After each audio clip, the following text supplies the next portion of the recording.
expect to be making this kind of video. This video will be about something I learned recently, and I was really surprised to learn it because, well, I'm almost 50 years old, so it's taken me a long time to learn this. So I wanted to share it with you, and maybe it can help you or someone you know, and you can avoid experiencing the disappointment and the frustration I'm experiencing right now.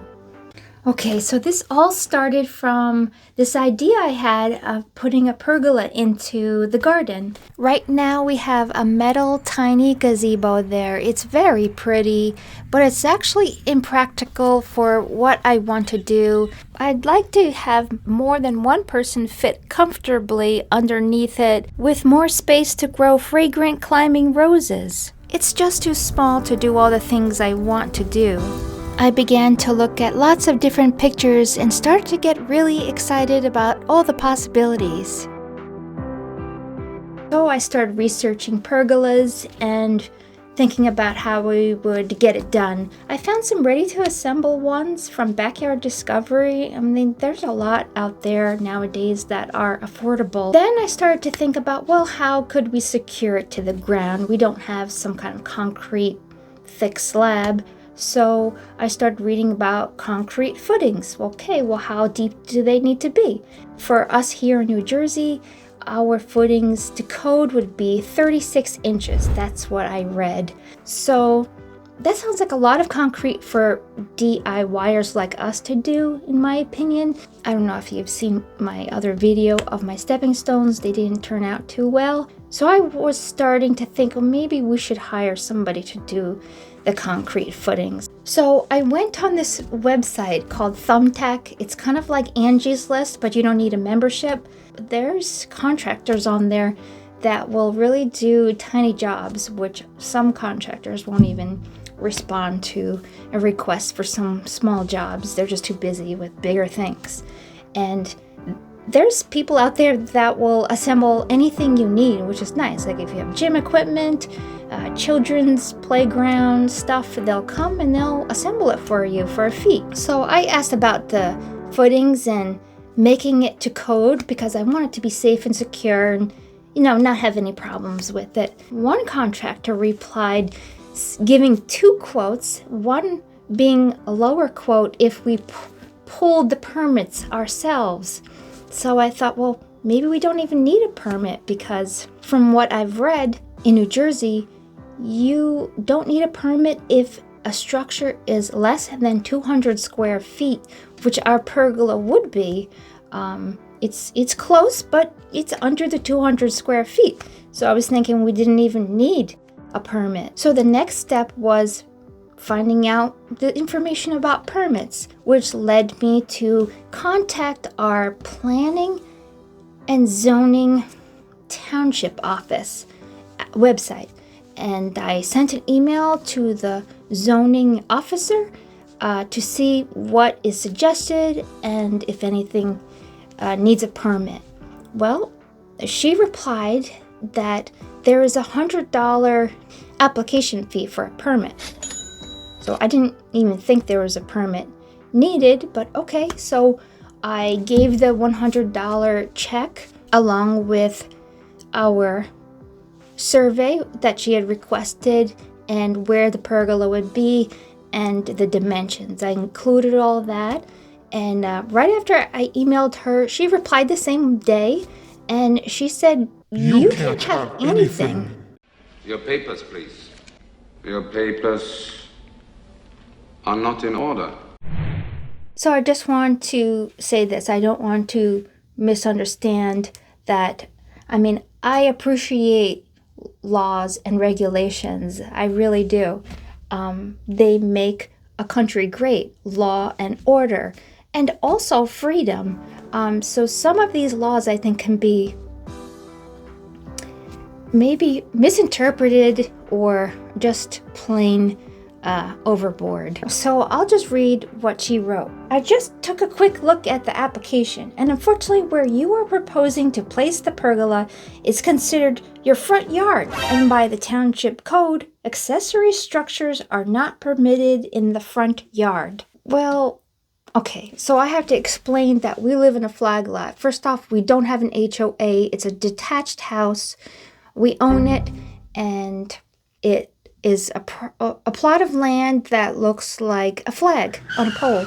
And the pole kind of represents the long driveway, and then the flag is the property on top of that long driveway, which is recessed away from the road behind another property. So when you hear the expression curb appeal, that's not something we have because our property's not near a curb, it's not near a street. So we always regarded that part of our property as our side yard, and that the front of our property was really like the gravel driveway area.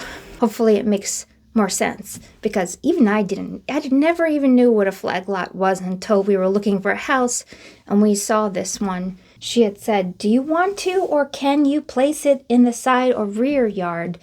No, because all the sun is in our front yard, which I consider our side yard. She said, "You of course have the right to apply to the Zoning Board of Adjustment, seeking a variance from the code in order to place it there. However, because your front yard faces the rear of another property flag lot, the board members may have a difficult time giving you approval to place it there."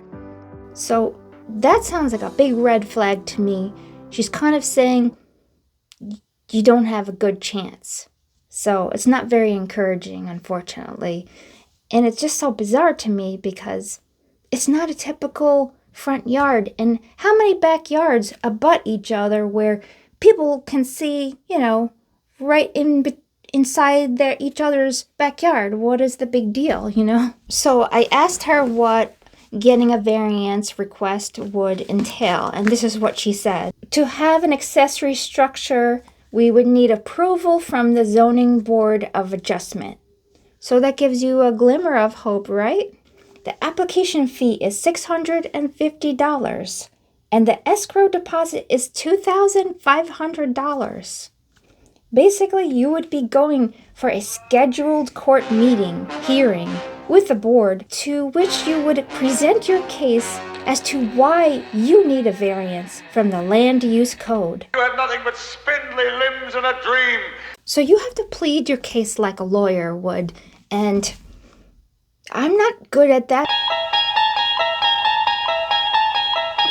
You're moving into a land of both shadow and substance, of things and ideas. You've just crossed over into your township zoning zone.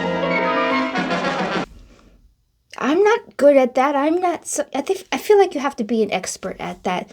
And let's say you hire a lawyer. What's that going to cost? I mean, it's already building up, the expenses left and right.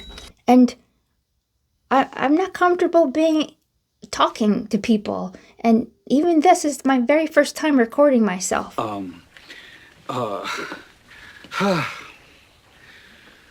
We intend to prove that I get a little nervous. So they want $650, which you don't get back. That's it, just for them to consider it. And then $2,500 to put in escrow, so they can spend it on whatever, people they want to hire to test your soil, to, who knows. I mean, the pergola is less than all of this. So I'm just going to read a teensy bit of what the application for a variance requires. They want 5 collated sets of the following, and there's like 15 bullet points. Completed application for development, completed addendum, statement of facts in support of an application, soil erosion and sediment control certification. This is for a pergola. And then you have to worry about, are they going to be snooping around and finding other violations and giving you more headaches? Architectural plans, as applicable. Okay, but is it applicable because it doesn't say whether or not? There's no information in this application. They give you the same application that they would give to someone who wants to build a whole extension on their property. I had asked if a neighbor wrote a letter on our behalf approving the pergola, if that would help, and she wrote, If you decide to move forward with the variance process, I do believe strongly that your neighbors should appear with you on the evening of your scheduled hearing. I can't imagine dragging my neighbor to some kind of court hearing over a pergola. I mean, he would probably do it. I would just feel so bad about it. And we really like our neighbors. We've had some bad neighbors in the past. And let's say my neighbor did come, and it might be a waste of his time. They might say no. And therefore, I could waste all my time, my effort, his time, and not to mention the emotional investment of getting your hopes up and, stressing out about all these little details. And then to top it off, it could be online forever. There could be an online record. I was researching similar situations, and I found a couple in Florida that have a similar issue, and I'll go ahead and post a little bit information. Basically, they had a property that had someone made a complaint. It wasn't the adjacent neighbor, because that neighbor wrote a letter of approval and support, all for naught. All the money he hired a lawyer, an architect, and it didn't help at all. He had to tear down, spend thousands of dollars to tear down something that was good. It was perfectly fine, but it was just a little bit too close to the end of the property line. So the point is that record is there many years after it happened. So let's say you want to sell your house, and when a new home buyer is looking at property, they're starting to imagine all the things they want to do, possibly. Like, I would like to put a pergola here. And they're just, when you're interested in a property, you might Google it, and you could find this record that denied the owner of doing exactly that. So that could be something to consider about reselling your house eventually, and that could be on the record on the internet forever, possibly. What's going to happen? I'm not really sure. I mean, my mind was racing with all these different ideas of how to avoid this variance by, for example, growing 4 trees strategically like pillars and then have the climbing roses climb over those, but I don't think that's going to look nearly as good as an actual pergola, even if I manage to do it. Also, I have some unexpected expenses, so the pergola is going to at least be put on the back burner for now, and until that's taken care of. So why did it take me so long to learn about this? Well, I've never owned property before, and it's the first detached house that we've ever owned.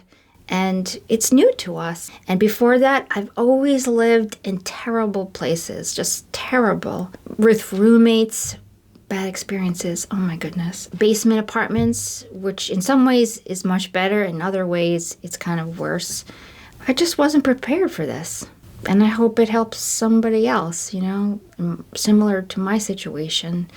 I would like to go back in time and give myself a few hints about many things. But, that's life. Have you experienced something similar to this? I'd love to hear about it. Please leave a comment.